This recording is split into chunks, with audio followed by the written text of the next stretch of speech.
Redação Tropical. Muito bom dia mais uma vez, 9h18. É o nosso Redação Tropical, agora com a nossa entrevista. A partir desse momento, além do nosso portal tropicalminas.com.br e o nosso aplicativo Rádio Tropical Minas no seu celular, estamos também ao vivo com imagens em HD e o nosso puro som digital também na nossa plataforma do YouTube e o nosso Instagram, @Rádio Tropical Minas.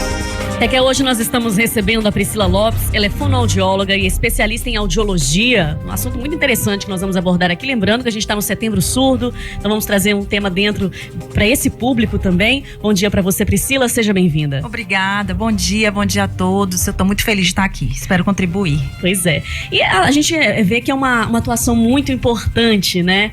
O fonoaudiólogo, ao mesmo tempo, você é especialista também em audiologia, como se diz, a fala e o ouvido, né?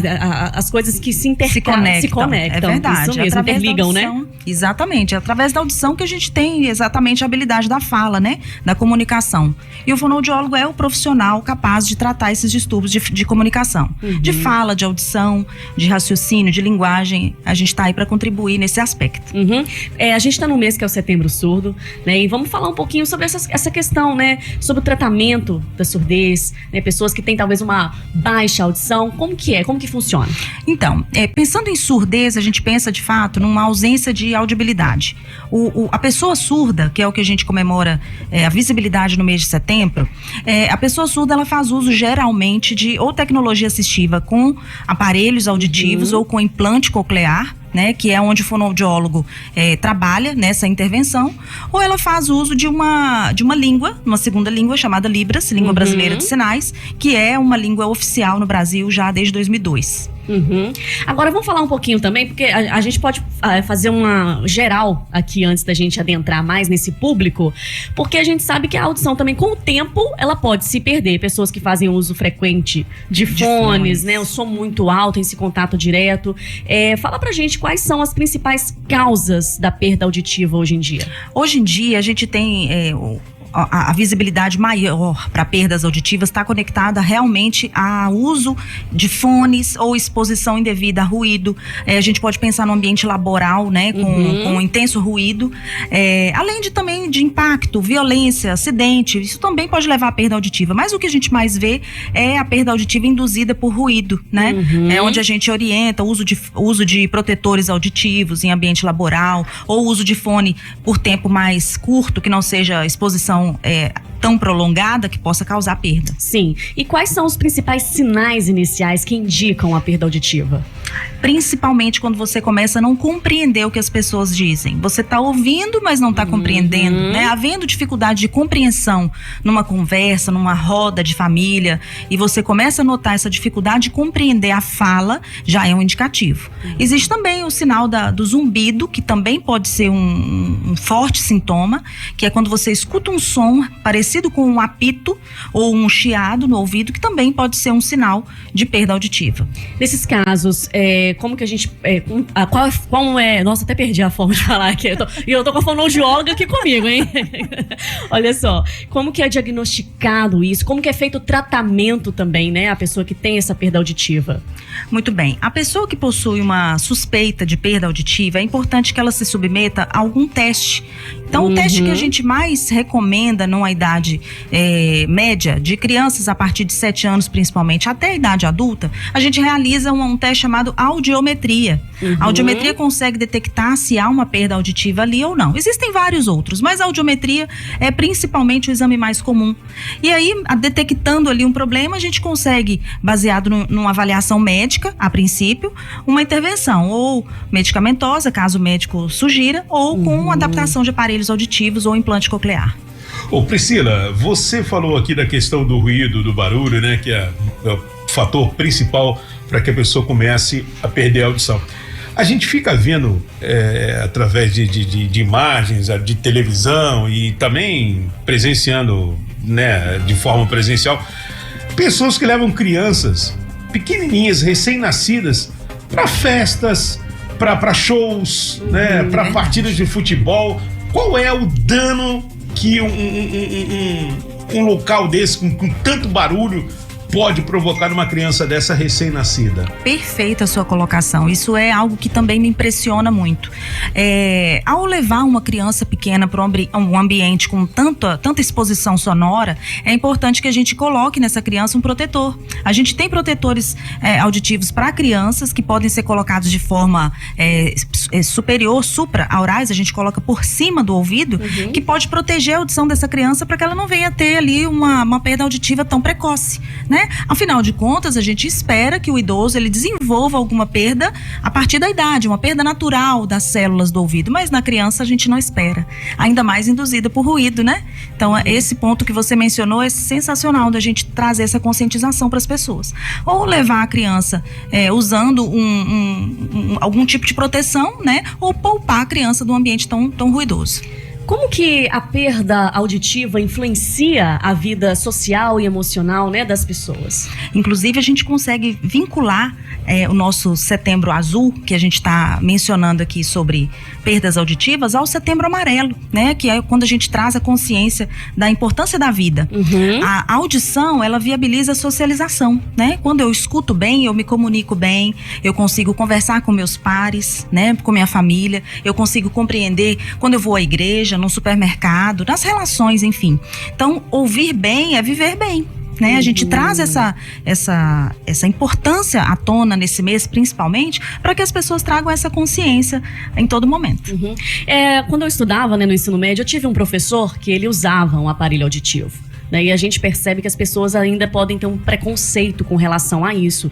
Ele às vezes ficava até um pouco incomodado. E uma percepção também é que a fala dele, ela era diferente. Isso, ele tinha uma dificuldade na fala também, né? É verdade. Fala pra gente sobre como lidar com isso, pessoas que usam, né, fazem esse uso de aparelhos, lidar com algum tipo de preconceito.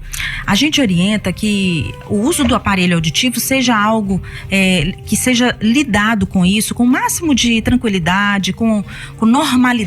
A gente vive num mundo tão inclusivo hoje, né? A gente usa óculos, a gente usa fone de ouvido, a gente usa tantos dispositivos aí que facilitam a nossa vida. Por que não usar um dispositivo que me auxilia a ouvir bem?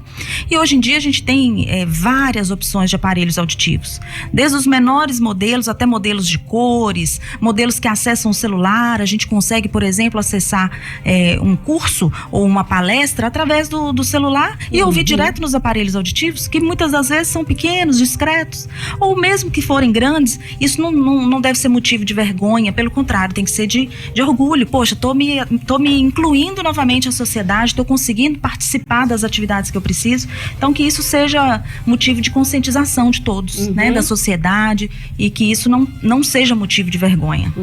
Priscila, tem pessoas que ao longo do tempo começam a aumentar o tom de voz. Sim. Né? Começam a falar, vou até abaixei o meu aqui para não, né? Passar vergonha. Mas é uma coisa, isso já é um sintoma que a pessoa está começando a ficar surda? Existem dois caminhos quando a gente pensa nisso. Existem pessoas que são acostumadas a falar alto num contexto familiar, pode fazer parte do costume, do hábito dessa pessoa falar alto. E aí a gente não entende isso como um problema. A gente vai entender isso como um problema quando esse falar alto está associado a não compreender as pessoas também. Porque aí a gente já tem dois fatores para levar a uma hipótese de perda auditiva. Então, quando falar alto está associado a não compreender bem a uma conversa, precisa sim ser investigada. É muito importante que seja. Doutora, agora a gente pode falar também, desde o começo, né? Como você é fonoaudiólogo, a gente sabe que muitas crianças tendem a tardar a falar, né? E costuma gerar uma preocupação por parte dos pais. Idade ideal para uma criança, né? Que ela deve começar a desenvolver melhor a fala. A gente pensa sempre em uma investigação auditiva, tá? Que possa favorecer a aquisição da fala. Nenhuma criança vai aprender a falar se ela não ouvir bem. Por isso, hoje, o teste da orelhinha, ele é tão divulgado, tão difundido, hoje ele é lei no Brasil. Então, a partir do momento em que a criança tem um teste da orelhinha positivo, né, e tem um bom desenvolvimento ali nos marcos do desenvolvimento que a gente espera que essa criança apresente, balbucios, pequenas palavras, a gente tem essa espera e é importante que a mãe se atente a sinais, né, batidos de porta, onde todos se assustam e a criança não se assusta, deve ser investigado mesmo antes da criança apresentar fala, tá? Então, no momento de um foguete, uma batida forte de porta, onde todos se assustaram e a criança não, mesmo que ela não tenha idade de responder a uma audiometria, essa criança pode ser investigada com outros exames. Correto. Olha, nós vamos fazer um intervalo rapidinho. Na volta a gente também vai ouvir os alunos que estão aqui presentes também, né? Estudantes aí de fonoaudiologia. E vai conversar com a gente também. Agradecer também a turma que está com a gente no nosso Instagram. Obrigado pela participação aqui, né, em massa. E se você tem alguma dúvida também, pode fazer. Isso. Né? A doutora está aqui para isso. Faça a sua pergunta. Ela responde aí se você tem alguma dúvida, já tem aí algum sintoma, algum indício que, tá alguma coisa errada na forma de ouvir e tal, e falar. Aproveite, viu? 99513-9696 é o nosso WhatsApp para você participar aqui da nossa entrevista no Redação Tropical. Redação Tropical. Muito bem, estamos de volta com o nosso Redação Tropical 9h37. Segue a nossa entrevista. Pois é, hoje nós estamos recebendo a Priscila Lopes, ela é fonoaudióloga e especialista em audiologia. E com a gente agora também o Matheus Felipe, que é estudante de fonoaudiologia. Bom dia, Matheus. Tudo bem? Tudo. Bom dia, ouvintes. Bom dia a todos. Bom dia. Certo. Tá no 7º período já, né, Matheus? Isso, graças a Deus, finalizando o curso aí, o ano que vem, se Deus quiser. E foi um desafio, mas estamos aí, né? O que te motivou a fazer o curso? O que acontece? Eu, além de ser professor, eu sou cantor também. Eu canto desde os meus 11 anos de idade e eu entrei especificamente para trabalhar com voz. Só que aí, chegando no meio do curso, fui apaixonando por outras áreas, né? E com isso eu fui me encontrando dentro da fonoaudiologia. Mas o primeiro, né, o pontapé inicial foi a questão da voz. Mas chegando lá, eu vi que tinha outras áreas bem mais interessantes também. Não que a voz não tenha o seu lugar comigo, eu sou apaixonado pela voz também. Mas eu vejo que para o resto da minha vida eu quero fazer outras coisas.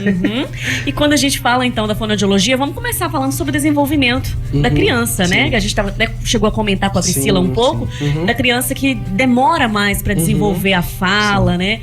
O alerta principal aos pais, né? Quem tem aí uma criança já de 1 aninho, né? E percebe ali um atraso na fala, a questão de prestar atenção na audição também, né? Fala pra gente sobre isso. É importante a gente observar os marcos da criança, assim como a Priscila estava falando aqui. É importante a gente estar atento aos olhares, se a criança está balbuciando, se a criança está começando a querer engatinhar, a querer fazer isso, porque tudo isso tem um processo, é um processo individual, apesar da gente ter esses marcos do desenvolvimento, mas tem crianças que vão dessa base um pouco para menos, um pouco para mais, então é importante a gente observar isso também.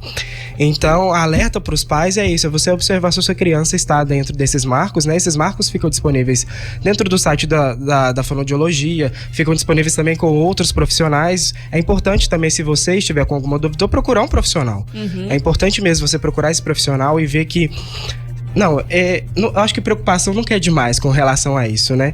Então, meu filho tá com 1 ano e 3 meses e ainda não começou a falar, não balbuciou, aí você pode pensar assim, não, peraí que tem alguma coisa, deixa eu investigar. E quanto antes investigar, melhor. A gente chama isso de intervenção precoce. Perfeito. Se você investigar muito bem aquilo ali, quanto mais cedo investigar, melhor a gente consegue reabilitar ou habilitar aquilo ali naquela criança. Você falou que é cantor também, né? Sim. E quando a gente fala da fonoaudiologia, algumas pessoas podem até achar que só quando a criança que tá ali começando a fala que deve ter um acompanhamento, mas não, o fonoaudiólogo, ele é importante na vida de qualquer pessoa, inclusive quem trabalha com a fala, com a voz, né? A questão na hora de cantar, né?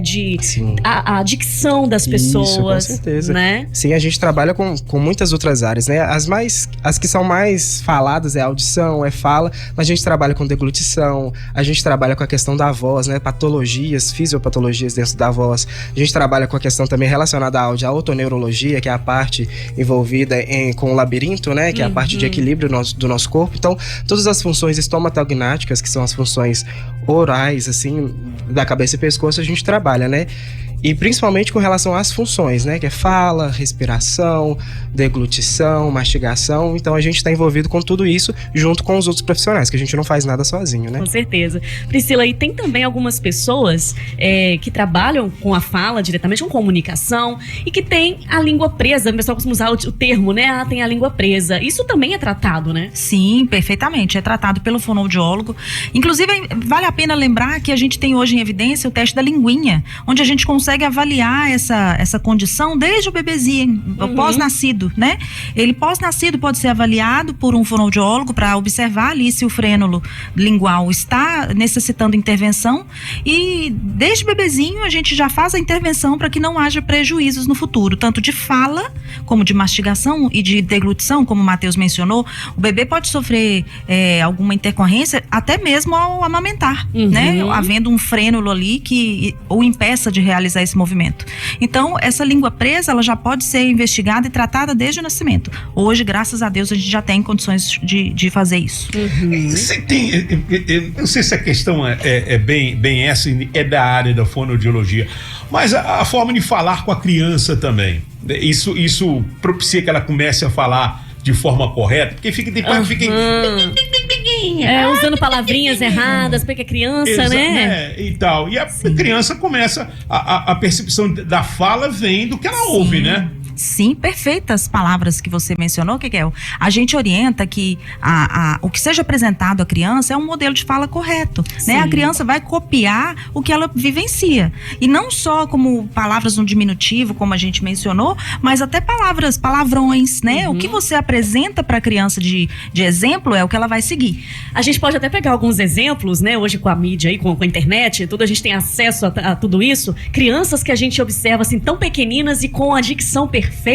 Nós temos a Lulu, né, que a família, né, a gente vê como que eles dedicaram um estímulo correto, exatamente, né? as palavras corretas. Tem uma outra menininha também que virou um fenômeno, ela até fez um comercial com a Fernanda Montenegro por causa das palavras mais difíceis muito que ela bem consegue articuladas, falar. né? É verdade. Então isso também é treinado, né? Sem dúvida. Eu poderia dizer até da minha sobrinha, eu estaria falando aqui uma verdade. Eu tenho uma sobrinha de 2 anos e que articula muito bem, porque minha irmã oferece esse estímulo a ela, e não só minha irmã, eu sei que várias mães oferecem estímulos positivos aos filhos, e isso reflete na comunicação da criança. Então, claro que a gente entende que a criança não vai articular tão bem, e toda criança não vai articular perfeitamente aos 2 anos, mas se você oferecer um estímulo correto, sim, é possível.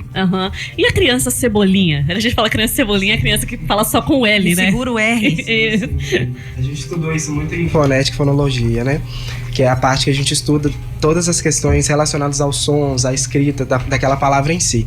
E a gente viu que isso chama... eu esqueci o nome do negócio, Priscila. Esse transtorno. A gente chama isso de omissão, transtorno, né? Da omissão dos fonemas. Desse fonema, né? A gente chama esse fonema de R vibrante. E é um dos fonemas mais difíceis de se adquirir. Ele é adquirido lá pelos 7 anos de idade, pelos marcos de desenvolvimento. Então, ele e os encontros consonantais, que são, por exemplo, o trazer, né? Esse TR, são os mais difíceis, né? E aí a criança, na verdade, tem que criar essa consciência fonológica para que ela consiga fazer isso. Repetir, né? E o fono trabalha isso estimulando a criança, e principalmente pela imitação. Então, se os pais têm um papel fundamental dentro disso. Porque não adianta você estar lá na terapia 2 vezes por semana, se você não consegue aplicar isso dentro de casa. Então, é importante que você vá para o fonoaudiólogo, qualquer coisa, se passar desse marco do desenvolvimento, né?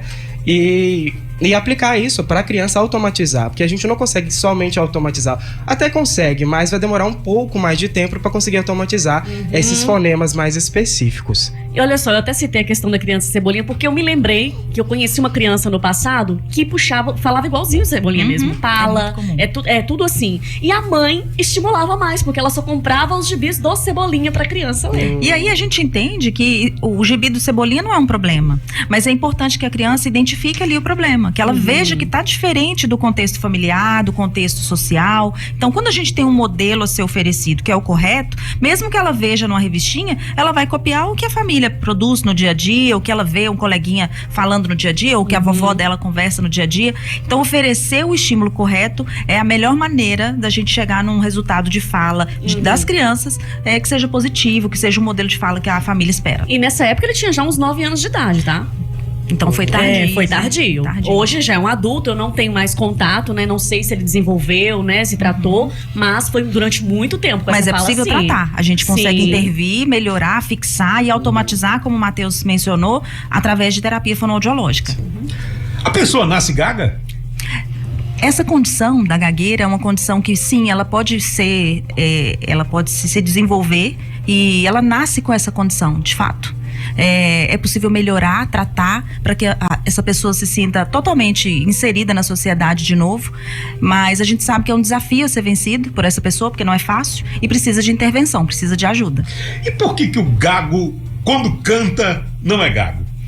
Porque ele já sabe o que vai ser dito, né? Então, quando a gente não tem necessidade de respostas inesperadas, é muito mais fácil. Se eu tiver que cantar uma música inteira aqui, é muito fácil para mim. Mas responder perguntas que eu não sei quais são, pode gerar em mim um desespero, uma ansiedade que interfira nas minhas respostas. Então, a gagueira também está ligada não só à questão da voz, né? É o psicológico também. Totalmente. Uma questão também, sim, né? O gago, possivelmente, ele não vai ter nenhuma patologia de voz ou de fala. Ele pode ter uma articulação boa, mas a transmissão justamente do raciocínio fonológico para a expressão é que pode ter um comprometimento. Mas o aparelho fonador é perfeito, ele pode se comunicar perfeitamente, havendo algum bloqueio no momento de expressar as ideias. Olha só que interessante como que tudo na vida é interligado, né? Ao emocional, ao psicológico. Sim. Porque a gente falou do gago e nós mesmos podemos passar por isso. Quando você Sim. falou de responder a perguntas, a gente percebe que o nervosismo, ele atrapalha quando a pessoa vai dar uma entrevista, porque, né, fica assim, começa a balbuciar. Exatamente. Aconteceu aquele momento quando eu te fiz a pergunta? Exatamente. Acostumada com fala como eu sou. Pode acontecer, porque é algo psicológico. Sim, né? Até mesmo quem não é gago, ele pode gaguejar em algum momento de surpresa, de ansiedade. Isso. E o indivíduo que é gago, ele já entendeu que possui essa limitação, essa dificuldade, ele já entendeu essa condição, então ele sabe que quando ele está diante de uma situação nova, uma situação em que ele vai estar diante de muitas pessoas, ou em que ele vai ser exigido respostas ali, ele vai se sentir pressionado e pode não conseguir responder a pronto momento. E isso tem que ser tratado com o fonoaudiólogo, sim, em algum momento, talvez, até com o psicólogo. Sim. Há uma variação de voz decorrente à raça da pessoa?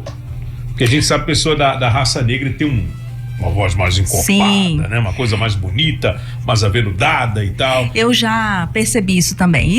Existem muitos artigos que provam isso, mas a gente não leva ao pé da letra o tempo todo. Existem artigos que comentam que a estrutura da pessoa negra é uma estrutura mais forte, mais resistente e que sim, consegue se colocar ali diante de um estímulo prolongado, como uma música ou uma intensidade de fala prolongada, de voz prolongada, com muito mais resistência do que a pessoa branca. É verdade. Tem uma outra pergunta agora que até uma vez participando de uma palestra, né, sobre o assunto, de que as pessoas quando se ouvem, principalmente gravada, a gente não gosta, né? Por exemplo, assim, eu tô me ouvindo aqui falando, tô com meu retorno aqui de ouvido e tal da rádio, tudo bem, para eu ter um norte aqui do que eu tenho que fazer. Agora, quando a gente se grava, a gente já não gosta. Por quê, doutor? Essa pergunta é muito interessante. Quando a gente está falando, eu estou falando aqui também, estou me ouvindo, mesmo que eu não esteja de retorno. A gente está acostumado com essa frequência de retorno no dia a dia. Eu estou falando, estou me ouvindo e está tudo certo. E quando a gente grava a nossa voz e tem esse retorno de maneira diferente, a gente tem estranheza, né? Isso é muito comum, principalmente no WhatsApp. Muitas pessoas não se ouvem quando gravam um áudio de WhatsApp. Então eu sou um caso à parte.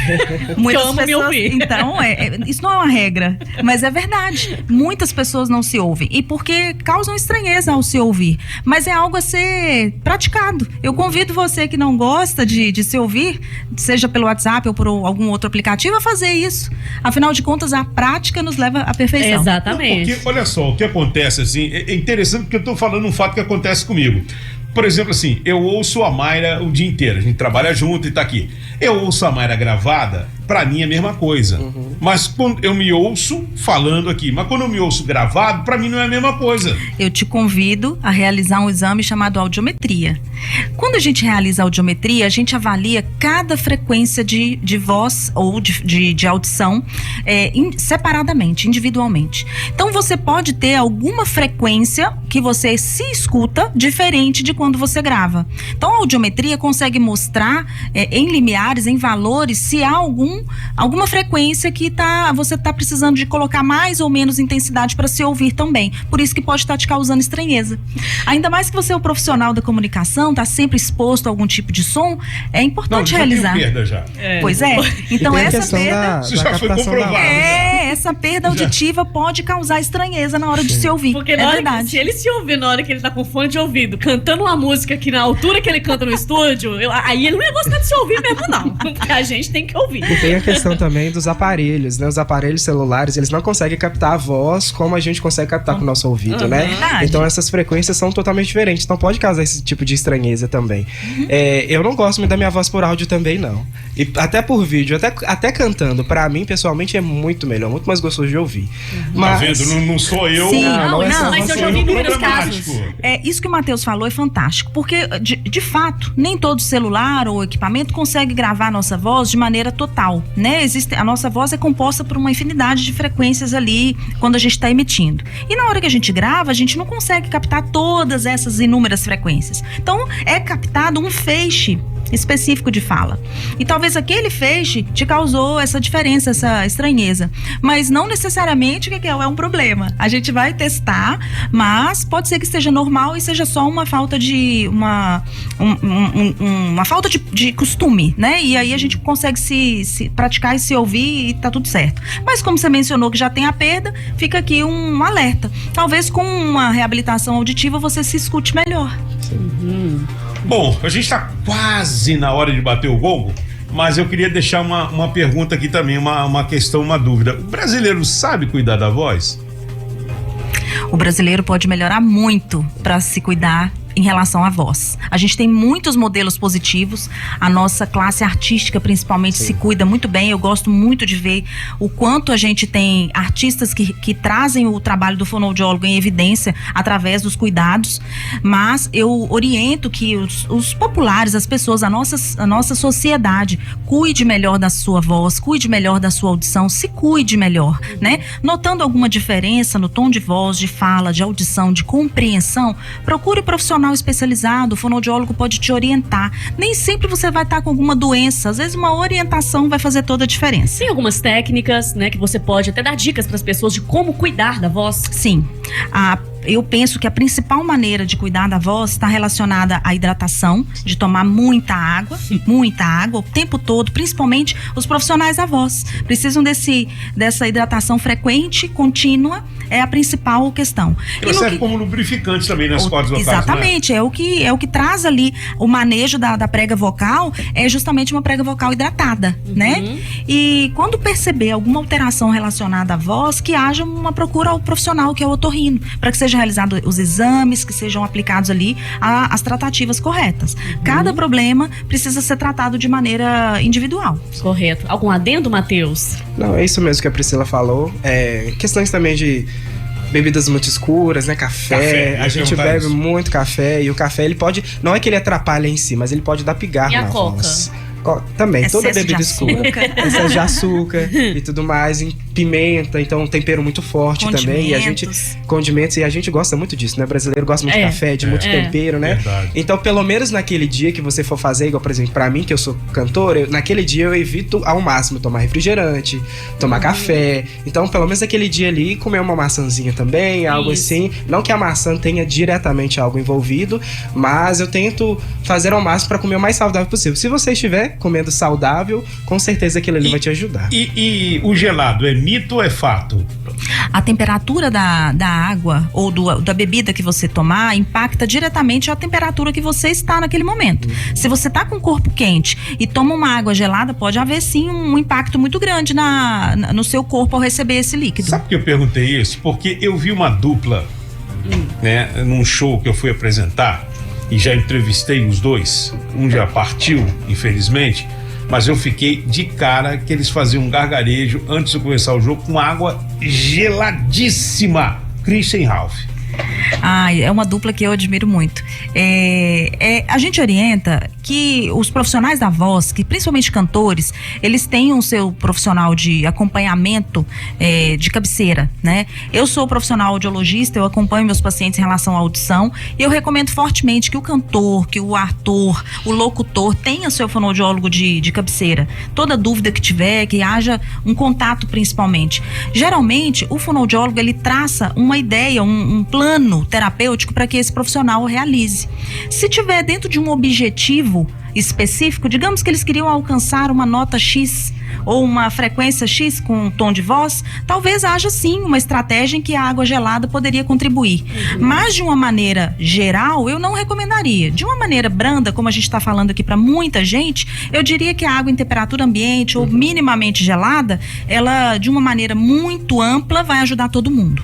Mas existem sim situações em que o profissional fonoaudiólogo especialista em voz vai traçar um objetivo diferente e que vai ter estratégias diferentes mesmo. Então pode ser que haja um objetivo por trás dessa água gelada. Sim, e é difícil a gente falar isso mesmo, só completando a Priscila, porque realmente cada profissional, cada pessoa na verdade tem que se trabalhar de um jeito, né? Então o tratamento e a reabilitação, seja em todas as áreas da fono, acho que até mesmo na saúde, você precisa saber as necessidades daquela pessoa e traçar algo necessário para aquilo. Então é muito difícil a gente ficar falando aqui, pro geral pode funcionar dessa forma, mas o que pode funcionar para você pode ser que não funcione para mim.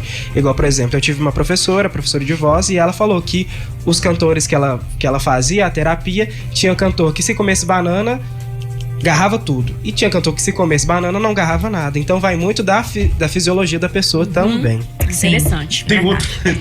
É incrível como é que vão surgindo dúvidas do cotidiano da gente. A gente acha pra saber se é fato ou é mito. O tal do gengibre. Você quer saber se ele é bom ou se ele é ruim?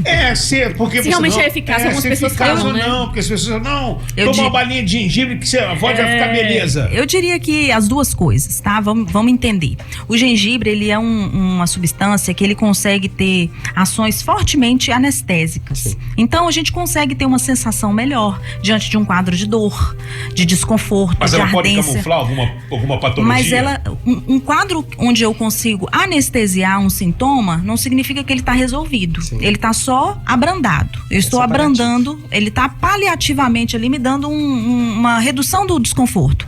Mas ele não resolve o problema. Ainda mais porque numa situação de anestesia, se eu estou anestesiado, eu vou usar mais ainda minha voz. Então a gente tem um quadro que piora o uso do gengibre. Entende? Não porque o gengibre é ruim, mas porque a gente se sente confortável e ali, a partir dele eu vou abusar ainda mais da voz. É o cara daquela bala house, né? Sim, a bala house preta, né? A bala de gengibre. Então, eu te confesso, eu uso a bala de gengibre, mas no momento adequado e sem abuso vocal pós ingestão da bala. Vai chupar uma balinha de gengibre? Mantenha um repouso vocal, fique tranquilo, não fique se expondo tanto a tanto estímulo. Tá certo. Gente, a gente quer agradecer a participação de vocês. Nós que agradecemos. As dicas. E fica Quero aí, agradecer então, profundamente a vocês, a abertura que vocês deram aqui pra a gente falar sobre assuntos tão importantes como a fonoaudiologia pode ajudar aos ouvintes, né? Agradeço fortemente ao Juninho, ao Reinaldo da Fonoaudiologia da Faculdade Única de Patinga. Muito obrigada. Obrigada a todos vocês. Obrigado a vocês. Olha, se você perdeu alguma coisa dessa entrevista, daqui a pouquinho ela vai estar na íntegra no nosso portal tropicalminas.com.br. Não só o som, como a imagem também de tudo que aconteceu aqui no nosso estúdio, viu? Agradecemos muito a participação de todos. Amanhã, às 9 da manhã, estaremos de volta com Redação Tropical. Mas a Mayra está comigo daqui a pouquinho, às 11, pro Bom Dia no Repórter, né, Mayra? Isso aí, até mais, gente.